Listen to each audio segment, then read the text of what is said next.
क्योंकि देश का जो कम्युनिकेशन का सिस्टम है, चाहे वो मीडिया हो, सोशल मीडिया हो, वो आज देश के हाथ में नहीं है। जनता के जो मुद्दे हैं, बेरोजगारी, हिंसा, नफरत, महंगाई, किसानों के मुद्दे, अग्निवीर के मुद्दे, जवानों के मुद्दे, वो मुद्दे आपको मीडिया में नहीं दिखाई देंगे। तो हमने ये यात्रा करनी पड़ी क्योंकि और कोई चारा नहीं था। देश के ध्यान को पकड़ने के लिए विपक्ष को 4000 किलोमीटर, और सिर्फ राहुल गांधी नहीं चला, यह गलतफहमी में मत रहिए कि ये राहुल गांधी चला है। सब पार्टियों के, सब विपक्ष के पार्टियों के लोग चले, सब नेता आए, हिंदुस्तान का पूरा विपक्ष इन यात्राओं में शामिल हुआ। शरद पवार जी आए, उद्धव जी आए, तेजस्वी आए।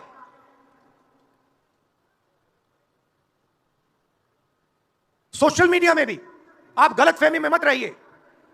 किसी ने कहा कि सोशल मीडिया एक रास्ता है, सोशल मीडिया रास्ता नहीं है, उस पर भी कंट्रोल है। अमेरिका की कंपनियों पर दबाव है। तो काफी डिस्कशन होता है कि हम बीजेपी से लड़ रहे हैं।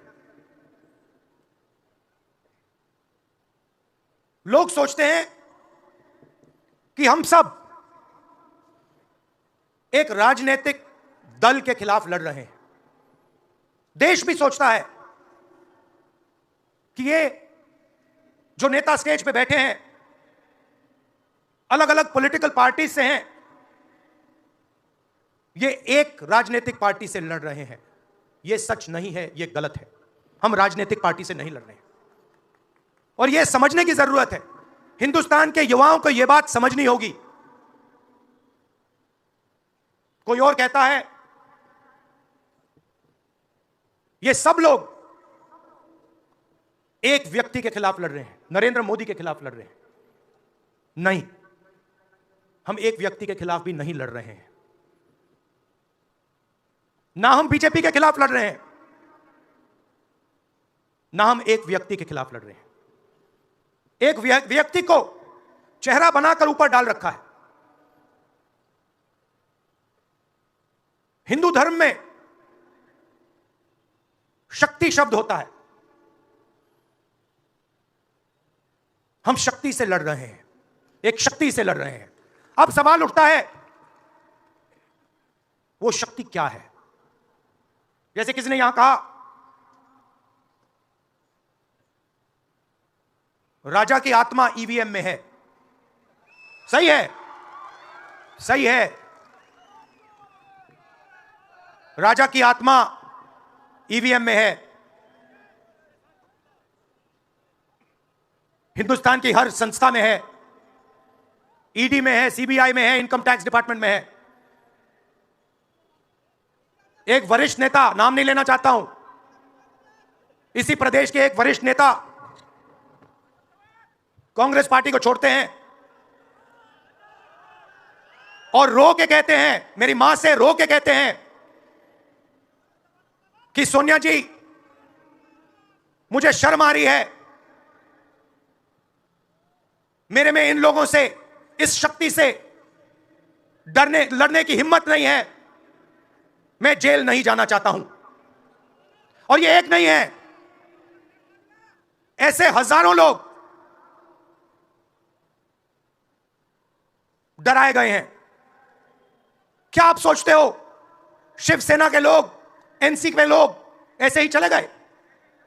नहीं, जिस शक्ति की मैं बात कर रहा हूं उन्होंने उनका गला पकड़कर उनको बीजेपी की ओर किया है और वो सब डर के गए हैं। 4000 किलोमीटर चला, उसके बाद 6000 किलोमीटर मणिपुर से महाराष्ट्र, मुंबई, धारावी।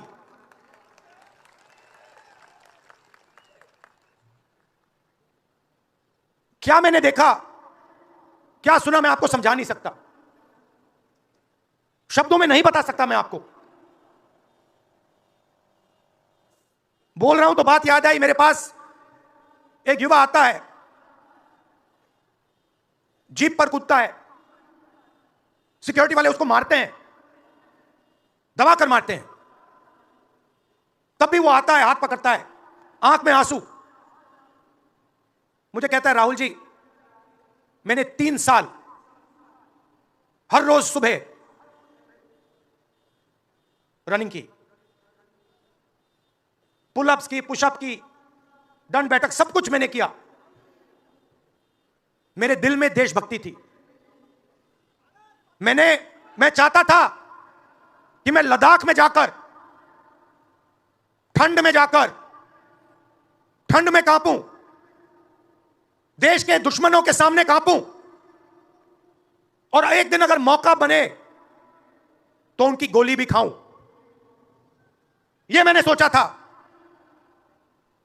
राहुल जी, अग्निवीर लागू कर दिया। मेरे देश ने मुझे धोखा दिया है। नहीं, तुम्हारे देश ने तुम्हें धोखा नहीं दिया, तुम्हारी सेना ने तुम्हें धोखा नहीं दिया, उसी शक्ति ने तुम्हें धोखा दिया है। नरेंद्र मोदी भाइयों और बहनों सिर्फ मास्क है, मुखौटा है। जैसे ये बॉलीवुड के एक्टर हैं, उनको रोल दिया गया है कि भैया आज सुबह आपको यह करना है, कल आपको यह बोलना है, परसों आप यह करोगे, सुबह उठ के समुद्र के नीचे जाओ, चलो सी प्लेन में उड़ो। 56 इंच की छाती नहीं है, खोखला व्यक्ति है।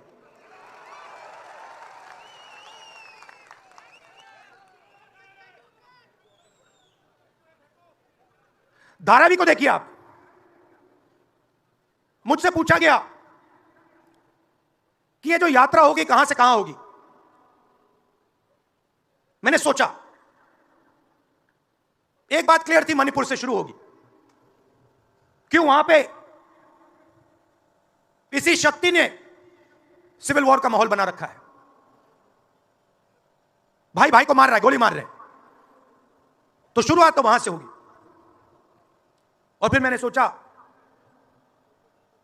अगर हिंदुस्तान को नया विजन देना है तो यात्रा धारावी में खत्म होगी।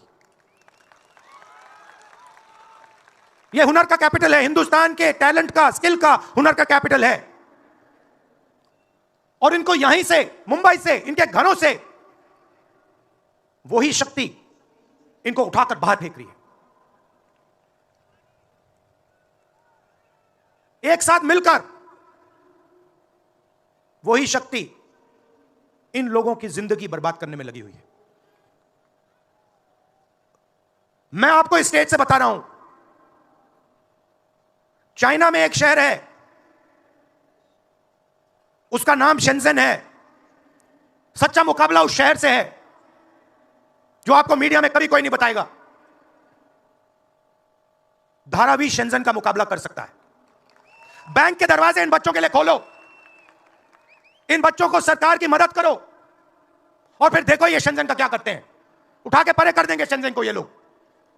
Made in Mumbai, made in Dharavi, made in China को उड़ा के हटा देगा, परे कर देगा। मगर नहीं, 22 लोग हैं यहां पे, 22 लोगों के पास उतना ही धन है जितना हिंदुस्तान के 70 करोड़ लोगों के पास है।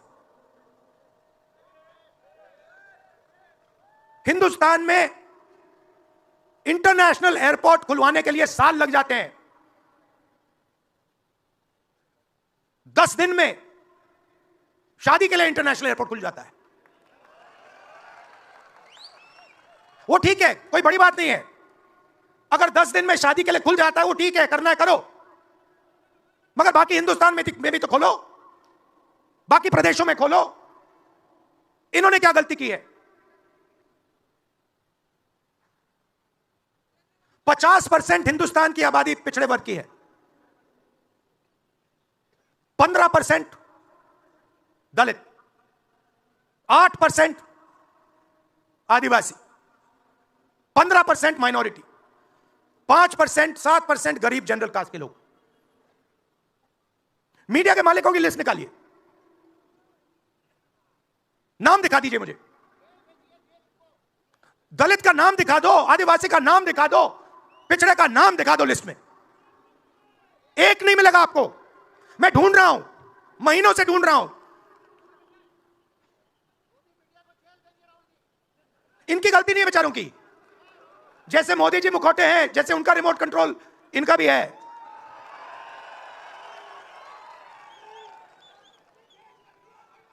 मीडिया में कोई नहीं।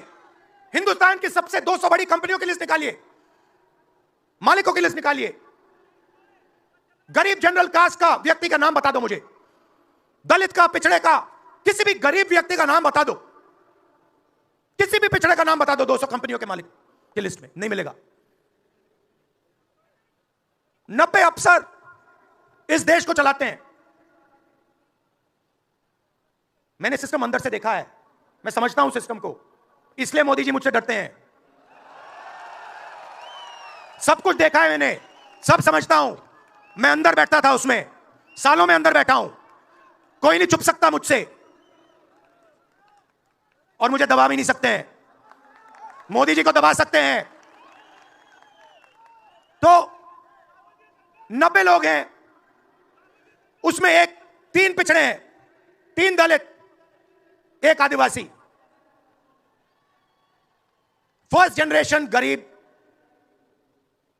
जनरल कास्ट का मुझे दिखा दो, उसमें 1 नहीं मिलेगा। बजट में 100 रुपए खर्च होते हैं,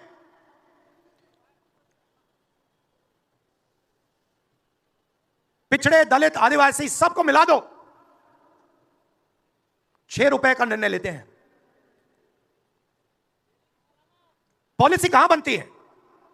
पॉलिसी ये 90 लोग बनाते हैं, उसमें 200-300 और जोड़ दो, उसमें 50-60 अरबपति जोड़ दो। यह है सच्ची शक्ति जो हिंदुस्तान को चला रहा है। और इससे आप कोई नहीं बचेगा, आप में से कोई नहीं बचने वाला। यहां किसी ने ईवीएम की बात की, मैं आपको बता रहा हूं, ईवीएम के बिना नरेंद्र मोदी चुनाव नहीं जीत सकता है। इलेक्शन कमीशन से हमने कहा कि एक काम कीजिए, विपक्ष की पार्टी को ये मशीनें दिखा दीजिए, खोल के हमें दिखा दीजिए ये कैसे चलती हैं, हमारे एक्सपर्ट्स को दिखा दीजिए। इलेक्शन कमीशन नहीं दिखाता। फिर हमने कहा देखिए, इसमें से कागज निकलता है, वोट मशीन में नहीं है, वोट कागज में है। ठीक है, आप मशीन चलाइए, मगर कागज की भी गिनती कर दीजिए। इलेक्शन कमीशन कहता है नहीं, कागज की गिनती नहीं होगी। क्यों नहीं होगी? कैसे नहीं होगी? सिस्टम नहीं चाहता कि ईवीएम की गिनती हो जाए। क्यों? क्योंकि यह सिस्टम आपके धन को चोरी करने का सिस्टम है। यह आप लोग जीएसटी देते हो, उतनी ही जीएसटी देते हो जितना अदानी देता है। 18% शर्ट पे देते हो, उतनी वो देता है। उसकी आमदनी लाखों करोड़ रुपए, आपकी 50,000 रुपए। और फिर देखो पैसा कहां जाता है। कोई भी स्कीम देख लो, फसल बीमा योजना देखो, 35,000 करोड़ रुपए 16 कंपनियों को जाता है। उसमें आपको एक दलित नहीं मिलेगा, एक पिछड़ा नहीं मिलेगा, एक गरीब नहीं मिलेगा। कानून ये 90 लोग बनाते हैं। पैसा जाता है 16 कंपनियों में। और जब हमारे किसान कहते हैं ओला गिर गया, बारिश हो गई, बर्बाद हो गए, वो कहते हैं भैया नहीं, तुम्हें मुआवजा नहीं मिलेगा, ये तुम्हारा है ही नहीं, तुम्हें कैसे मिलेगा, मर जाओ जाके। नरेंद्र मोदी जी का काम आपके ध्यान को भटकाने का है। कभी आपसे कहेंगे देखो देखो चाइना की ओर देखो, पाकिस्तान की ओर देखो। कभी मोबाइल फोन की लाइट ऑन कर देंगे, थाली बजाओ। कभी कहेंगे देखो मेरा अपमान कर दिया, जैसे अभी किसी ने उनकी पत्नी के बारे में बोला, अब कहेंगे देखो मेरा अपमान कर दिया, ध्यान भटकाने के लिए। अब देखना होगा,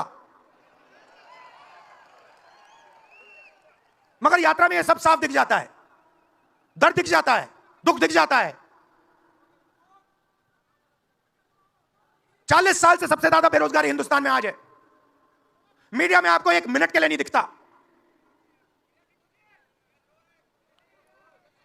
मोबाइल फोन आप देखते हो, चाइना का मोबाइल फोन, शर्ट खरीदते हो चाइना की शर्ट, जूते खरीदते हो चाइना के जूते। चाइना के युवा को फायदा हो रहा है, और किसको फायदा हो रहा है? और किसको फायदा हो रहा है? यह आपने कभी पूछा अपने आप से? जब चाइना का यहां माल बिकता है, सिर्फ चाइना को फायदा नहीं होता, हिंदुस्तान के अरबपतियों को भी फायदा होता है भाई और बहनों। इसलिए धारावी को कभी उठने नहीं देंगे। इसलिए धारावी को यह सरकार कभी सपोर्ट नहीं दे सकती। पूरा सिस्टम कंट्रोल में है।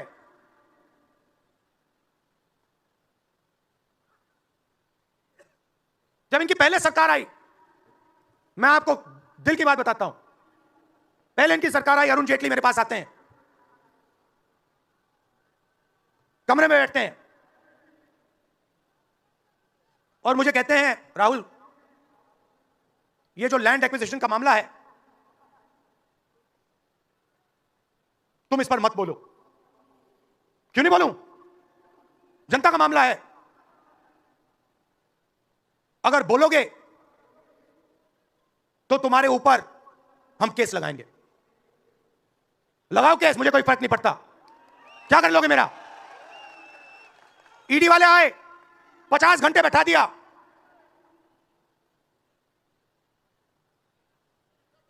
अंत में पता है क्या बोलता है ईडी का अफसर? मुझे पता है क्या बोलता है? कहता है राहुल जी, आप किसी से नहीं डरते हो, आप नरेंद्र मोदी को हरा सकते हो।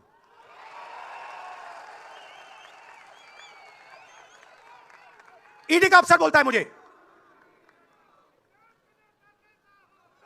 मगर मैं राहुल गांधी नहीं हूं। आप यह मत सोचो कि मैं राहुल गांधी हूं। आप यह मत सोचो कि उद्धव ठाकरे हैं। यह नहीं है, यह हिंदुस्तान की आवाज है।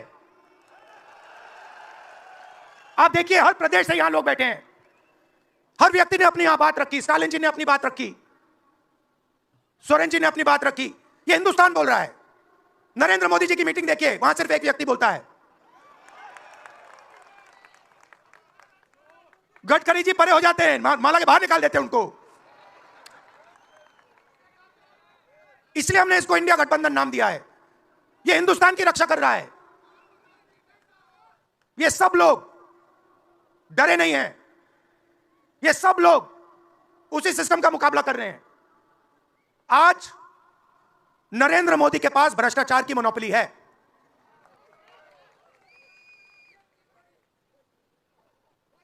इलेक्टोरल बॉन्ड्स का सिस्टम निकाला। मैं आपको समझाता हूं। यहां पे जो छोटे छोटे सड़कों पे ना एक्सटॉर्शन चलता है, हफ्तेबाजी चलती है ना, वो नेशनल लेवल पे कर रहे हैं ये लोग। मैं बता देता हूं, 4 तरीके की हो रही है। एक, पहले ये कॉन्ट्रैक्ट देते हैं, सरकार कॉन्ट्रैक्ट देगी और सीधा परसेंटेज लेगी। इलेक्टोरल बॉन्ड देख लीजिए, उसमें साफ है। कंपनी को कॉन्ट्रैक्ट मिलता है, उसके एकदम बाद वो बीजेपी को हफ्ता देना शुरू कर देती है। दूसरा, सीधा एक्सटॉर्शन। ईडी सीबीआई भेज देंगे। जैसे यहां पे मुंबई का एयरपोर्ट इनको चाहिए था, ईडी सीबीआई भेजी, एयरपोर्ट किसी और को पकड़ा दिया, सीधा एक्सटॉर्शन। तीसरा, शेल कंपनी। जैसे यहां भी किसी ने कहा, अंबेडकर जी ने कहा, कंपनी की प्रॉफिट ही नहीं है और उससे ज्यादा पैसा वो बीजेपी को दे रही है। और चौथा, कॉन्ट्रैक्ट देने के पहले पैसा दो, कॉन्ट्रैक्ट लो। देखिए, मैं आपको एक बात कहता हूं, यहां मुंबई में किसी भी गुंडे को आप सीबीआई, ईडी और इनकम टैक्स पकड़ा दो, ठीक है? वो हो रहा है, वो ही हो रहा है। एक व्यक्ति ने इनको पकड़ रखा है, उनके पीछे एक और शक्ति है, वो कह रही है भैया आप देखो, हमें ये एयरपोर्ट चाहिए। आपका एयरपोर्ट मुंबई का एयरपोर्ट है ना, आपने तो देखा सीबीआई की इंक्वायरी हुई और उसके एकदम बाद मुंबई एयरपोर्ट अदानी जी को मिल गया। तो मैं आपसे कह रहा हूं कि इससे आपका नुकसान हो रहा है। नोटबंदी की, जीएसटी लागू की, जो हिंदुस्तान का रोजगार का सिस्टम था उसको खत्म कर दिया। चाहते हैं कि यहां सिर्फ 20-25 कंपनियों का राज हो। चाहते हैं कि ये जब छोटा धंधा चलाते हैं, सब्जी बेचते हैं, छोटे छोटे दुकानें चलाते हैं, चाहते हैं ये सब खत्म हो जाए और एक के बाद एक इनको खत्म कर रहे हैं। स्मॉल और मीडियम मैन्युफैक्चरिंग जो है उसको सबको खत्म कर रहे हैं। यही लोग तो चाइना का मुकाबला कर सकते हैं। जो स्मॉल और मीडियम इंडस्ट्री है वही तो चाइना का मुकाबला करेगी, वही तो देश को रोजगार देगी। उस नींव को उड़ा रहे हैं और आपको खड़ा होना पड़ेगा। आपके बिना काम नहीं बनने वाला। आप हो भारत माता, आप सब भारत माता हो और आपकी जिम्मेदारी बनती है, हमारी जिम्मेदारी है, मगर देश के युवाओं की भी जिम्मेदारी बनती है। पूरा देश अग्निवीर के खिलाफ है। मैं 4000 किलोमीटर चला, एक युवा ने मुझे नहीं कहा कि अग्निवीर अच्छा लगता है। वो जो रो रहा था मुझे कहता है, राहुल जी मैं नहीं जाऊंगा, मैं नहीं जाऊंगा, मैं अग्निवीर नहीं बनूंगा। और फिर मुझे कहता है, राहुल जी जहां पे पहले हम दौड़ने जाते थे वो सब खाली पड़ा है। यात्राओं से मुझे बहुत सीखने को मिला, दर्द भी हुआ, चोट भी लगी, मगर जो प्यार मिला, दिल से जो प्यार मिला, वो उसका कोई मुकाबला ही नहीं है। मैं कह नहीं, बता ही नहीं, समझा नहीं सकता आपको। और जो भी आप मुझसे करवाना चाहो, जहां भी आप मुझे बुलाना चाहो, मैं आपके लिए और इस देश के लिए हाजिर हूं। यह नफरत का देश नहीं है, यह मोहब्बत का देश है। नफरत जानबूझ के फैलाई जा रही है। नफरत इसलिए फैलाई जा रही है कि आप अपना ध्यान इधर उधर करो और आपके जेब में से आपका पैसा लूटा जाए, छीना जाए। तो नफरत को नहीं फैलने दो। जैसे यात्रा से मैसेज निकला, हिंदुस्तान के दिल से मैसेज निकला, नफरत के बाजार में मोहब्बत की दुकान खोलो। यह हमारे सब महापुरुषों ने कहा है। गांधी जी ने कहा, बुद्ध भगवान ने कहा, राम जी ने कहा, यही कहा। अगर राम का, बुद्धा का एक ही मैसेज है, नफरत के बाजार में मोहब्बत की दुकान खोलो। धन्यवाद।